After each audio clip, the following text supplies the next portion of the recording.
ওয়ালাইকুম সালাম। কালকে কি দুর্ঘটনা দেখছিলেন? বাজান এটা কই আর ভিতরে দুঃখটা দিও না যে বাজান। কালকা যা দেখলাম ফেসবুক ইউটিউবে এই বিমানের অ্যাক্সিডেন্ট বাবারে, দেখে আর চোখের পানি ধরে রাখতে পারি না বাবা। কি কি লাগা মাসুম চলেন, প্রাণ উড়ে গেল।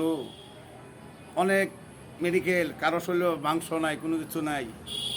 হে আল্লাহ রাব্বুল আলামিন, যে সন্তানটি দুনিয়া ছাইরা বিদায় হয়ে গেছে, দোয়া করি দর্শককে যারা যারা শুনতেছেন সকলের কাছে বলি দোয়া করবেন, যারা চলে গেছে তারা যেন জান্নাতবাসী হয়।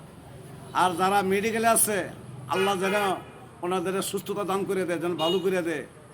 কারণ আমাদেরই এই দেখে ঘুমাইতেছে না, খাওয়া দাওয়া ভালো লাগছে না, ছোট ছোট লাগতেছে। আর যাদের সন্তান হারাইছে সে জানতেছে কি জ্বালা কি যন্ত্রণা। তা আমরা দোয়া করি হে আল্লাহ সকলকে আপনি সুস্থতা দান করেন। আসসালামু আলাইকুম।